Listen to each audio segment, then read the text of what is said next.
Hey everyone, I hope you're all doing well today. As of this recording, it's a Friday. Um, it's Valentine's Day, specifically. And in the spirit of the fact that it's a holiday and it's the weekend, and the fact that my fledgling little channel is on the cusp of getting its 50th subscriber and just past the threshold of its 1000th video view, I figured I'd do something a little bit different. You can call this celebratory if you like. But this is a topic that I've been thinking about speaking on for a while. That is the topic of martial arts movie stars, martial arts actors. So people that you see in film who portray either a particular art or all of the arts in a certain way. It's a topic of popular discussion with many of my friends. I periodically will be asked by people who don't train in martial arts what I think about this or that. And after kind of flirting with the idea for a while, it seemed like it made sense to go ahead and get into it. So that's what I'm going to do. I'll start with I have a few people in mind, but I can maybe expand this if there's some traction or if I think of other good ideas, good people to talk about. So, yeah, let's get right into it. So, person number one, Steven Seagal. I want to get this guy out of the way because he's a character who gets asked about a lot. He is a character in real life based on everything I've been able to see. And it's just weird, you know. The behavior of this man in recent years has been very, very bizarre. He continues to do movies, almost all of them straight to direct-to-video, pretty low-budget affairs, very unoriginal for the most part, at least the bits I've seen. And I can't really bring myself to watch a lot of his later stuff. I think the last film I watched in its entirety of his might have been Exit Wounds or Half Past Dead, one of those. I can never remember which one came out first.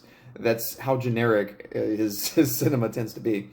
But one of the things I do want to talk about before getting into some other stuff about him, and I'm not going to belabor any of these points for very long, is that his skill is legitimate in the sense that he is an actual 7th degree black belt, 7th dan in Aikido, which is, depending on whom you ask, a legitimate martial art. Got this alfalfa action going on here with my hair. And that is to say that there are principles. This is my take on it, okay? There are principles in Aikido that certainly do work. The idea of being able to tap out a joint or using somebody's weight or somebody's momentum against them in a fight or in an altercation, very true. In principle, these are real things that you can apply if you're strategic, if you're smart about it. The issue comes up in the sense that certain aspects of this are not pressure tested the right way. And it's one thing to go, I can use a guy's momentum against him. It's another thing to think you can gently kind of push a hand and cause a person to go careening across the room. That's not how real fights go. That's not how real, human beings are going to behave. It borders on defying physics. At very least, it defies common sense regarding how people are going to act in those situations. When a person's swinging at you, when a person's trying to throw you around, one thing you're probably not going to do is catch a hand or catch a fist as somebody's trying to punch you full speed and slap fight them to death. So when you see stuff like that in Seagal's films, that is ridiculous. Now, some of the throws he does are legitimate. Some of the techniques he does, even some of the strikes, might be legitimate. Now, on the subject of striking, he takes advantage of the fact that he's a very large guy. I think he's about 6'4", 6'5", and just a big, heavy dude who just kind of stands in one spot, doesn't move a whole lot, and that's become even more the case in recent years, where he can't sometimes even be bothered to stand up during his scenes or to do any of his own fights. He just has a stand-in, or he'll just show up on to film like a close-up shot of his face or record some raspy dialogue that he's known for, and that's it. Now, in earlier days, back in the late 80s and even into the early mid-90s, about where things started to tail off, Seagal was I'm going to call him a semi-legitimate action star. And I say that because he was a box office draw for a little while. He had, a few films. Of course, there was that weird film title format thing where everything was like 3 words, like fire down below, above the law, hard to kill, Half Past Dead, a later one. And just kind of a funny little trend that we noticed there with some of his films. he was never one of these people who displayed the kind of physical prowess of a Van Damme or a Michael Jai White or a number of these other people who would jump through the air and do stuff, even Chuck Norris when he was younger, where there was a degree of agility and a degree of clear, kind of overt martial prowess being shown. You tended to have a lot more of him just implying that, oh yeah, trust me, this would really work. I would just flip him like this, or whatever. You see some strikes that are completely ridiculous in his films, like striking a person in the nose and jamming the nose bone up into the brain. That is one of those things, those myths that gets perpetuated by not so great martial arts cinema. I've never encountered that technique as something that's actually trained in a dojo or in a dojang or in a training hall, in a school or club of any martial art where people actually fight at all. So, yeah, I can't.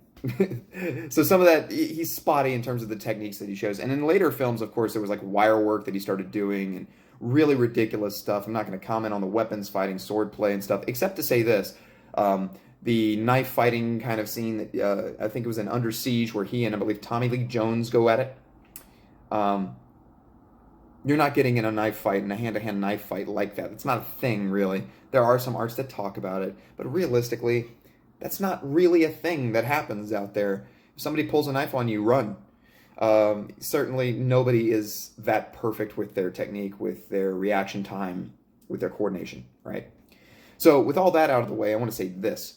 Moving on, this actually dovetails nicely. A lot of the ridiculous stuff that Seagal has done in his films and continues to do, seems to stem from his ego, which is gargantuan. He's a huge man, but his ego dwarfs him in size.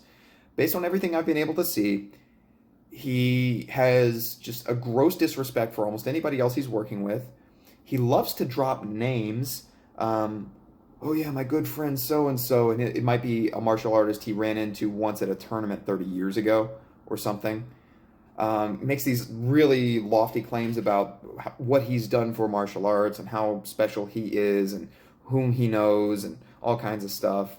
And that's even continuing today into this, I guess you'd call it sort of pseudo-political, because I don't think it's really political, but, or at least semi, okay, so quasi-political career thing where he went to Russia and he wants to get close with Putin and all that. And I think all of this is coming from a place of feeling like he's better than everybody else. And if you look at him in interviews, if you listen to the things he says, he speaks ill of a lot of people who have never spoken ill of him. He talks as though he's the only legitimate martial artist in films, which is laughable if you watch a lot of the stuff that he has done and continues to do. It's absolutely ridiculous. I felt personally offended when he talked about Michael Jai White, who, spoiler alert, who is one of my favorite martial arts movie stars. And he, said he's not a martial artist. The man is more a martial artist than almost anybody in cinema, in terms of his formal training and his character and just so many things about him, at least based on what I've been able to see. So the biggest problem with Seagal is not his films. They're silly, they're ridiculous, they're not realistic. Some of his earlier films, he does show a little bit of actual fighting, a little bit of actual skill, the striking often being questionable, and the grappling being very much focused on trying to showcase a handful of techniques that he thinks he's fantastic at. But it's his character that really is the big issue. So that's my take on the man. You can even see stories from other people he's co-starred with. Rob Schneider has stories about him. John Leguizamo has stories about him.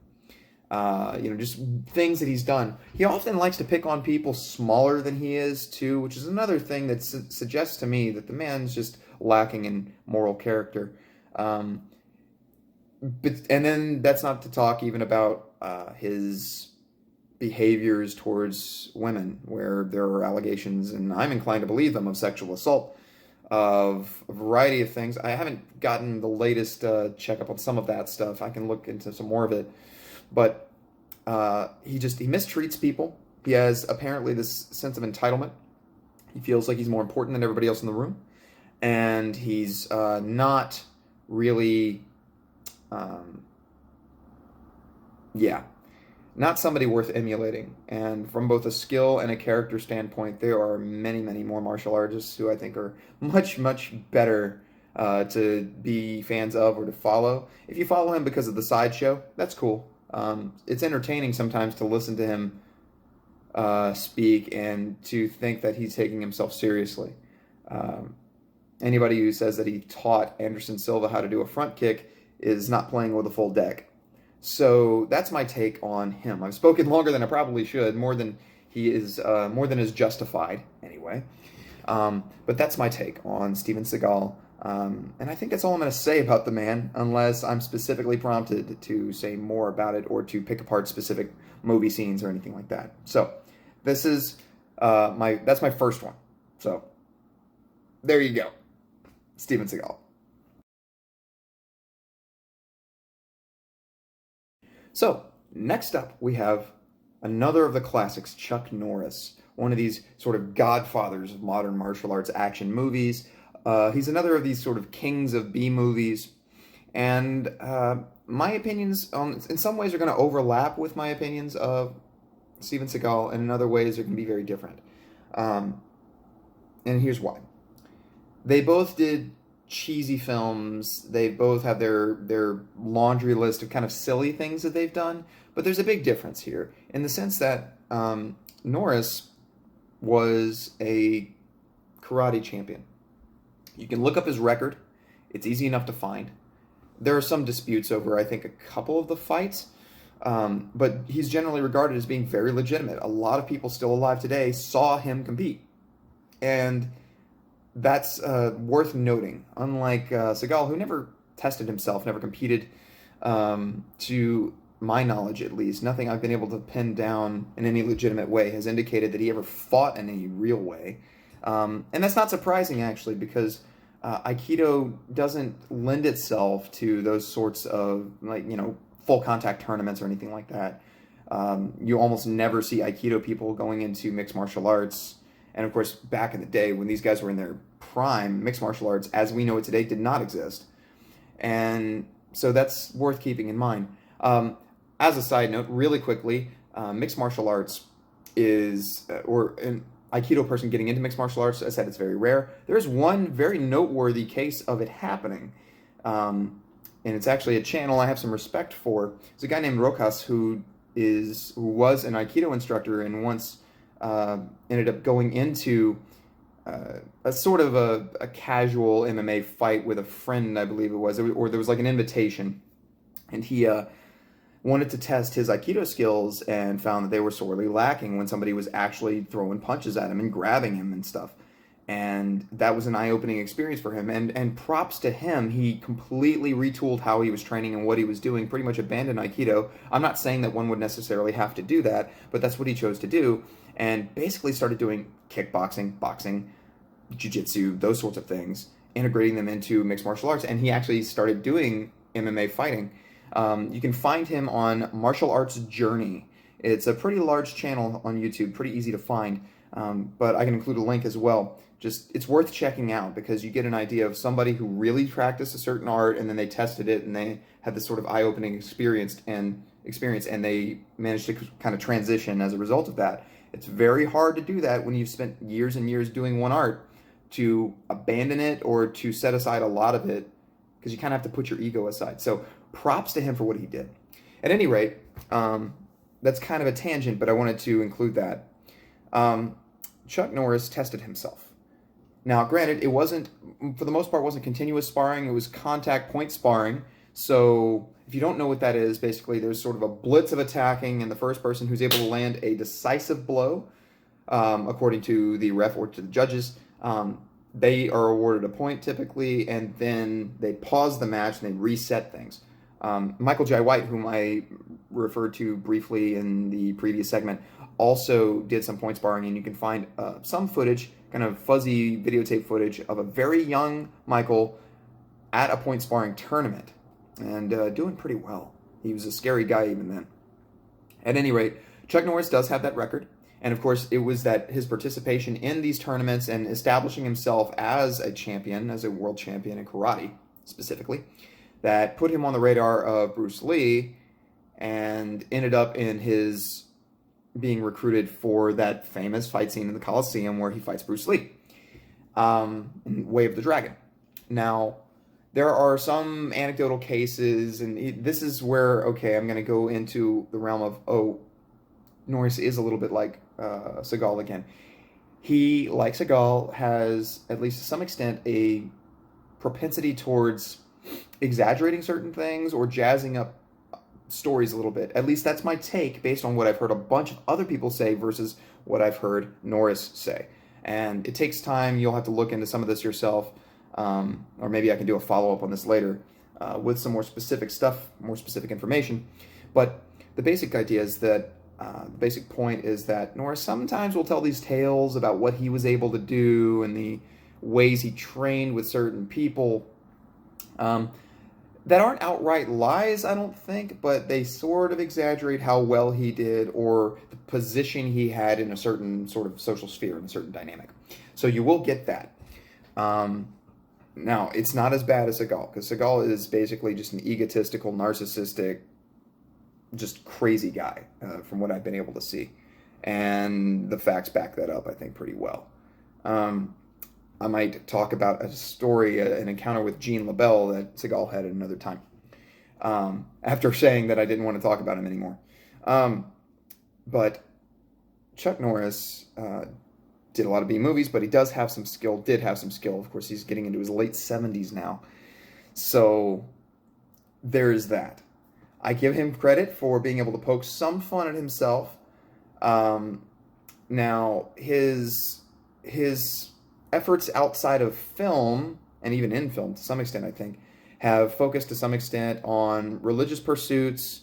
He's a very religious man, and his martial art Chung Kuk Do has a religious element to it from what I've seen, and that's neither good nor bad. It's just what it is, and so that's an aspect of his personality or of his identity that's come forward.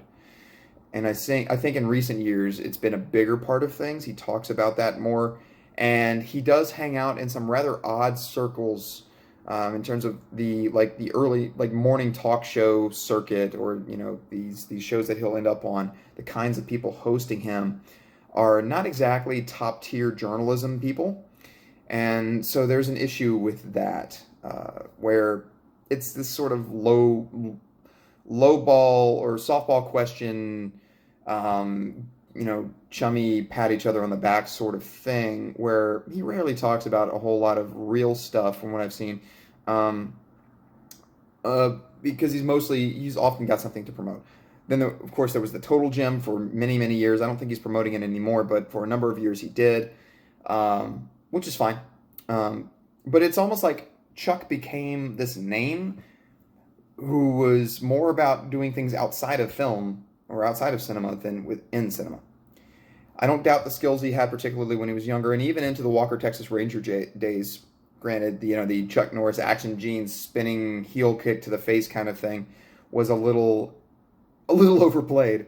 But the man knew how to strike, knew how to block. He was a striker. He also is an accomplished grappler. He has a background in judo. He started that many, many years ago, I believe when he was in the Air Force. Before he got heavily into karate, he had also been exposed to judo, and he is highly ranked in that. He's highly ranked in Brazilian Jiu-Jitsu. I want to say like a 4th or 5th degree black belt even at this point. Maybe not that high. But it was because of his introduction to the Machados, I believe. Or, no, it was the Gracies. It was the Gracie family. And I think maybe he's crossed paths with Machados as well. But he's had legitimate testing, and after his judo background figured, I can hold a guy down, I can grapple, I can do whatever.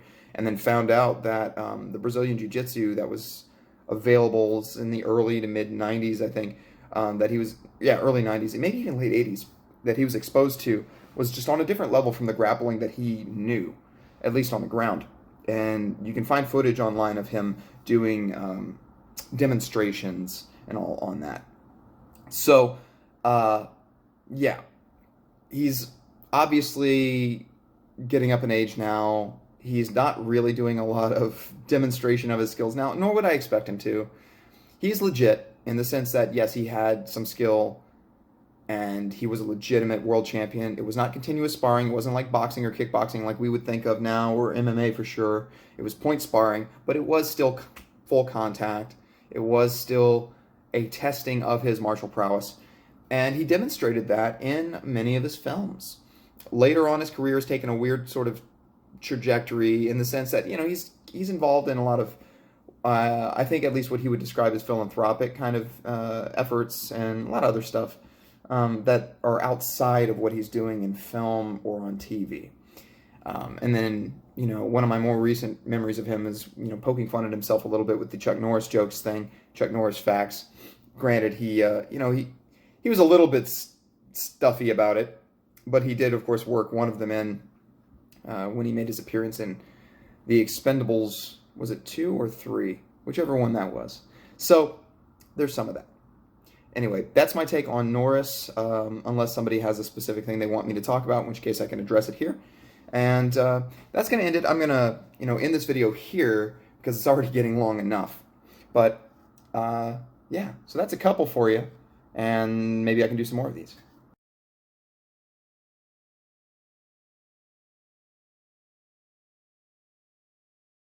And hey folks, thank you for watching. If you made it this far, it means a ton to me. Not just to get watch time for the analytics of Google, but because it means that people are somewhat interested in what you have to say and what you have to put out there. So if you like this, please give it a thumbs up. Consider subscribing to the channel. I want to say a big thank you to people who are supporting me in any way, shape, or form, including on Patreon. If you want to see more videos like this, again, drop a comment, like the video, share it, subscribe, and consider dropping by the Patreon, where I have a couple of different benefits I'm offering to people who are in a position to support me. But at any rate, just thank you for dropping in and watching. And I look forward to doing more videos like this, as well as more technique-based videos demonstrating both stand-up and ground fighting techniques for people interested in judo and other sorts of grappling arts, and maybe other striking arts as well. So, thank you for dropping in, and I'll catch you all next time.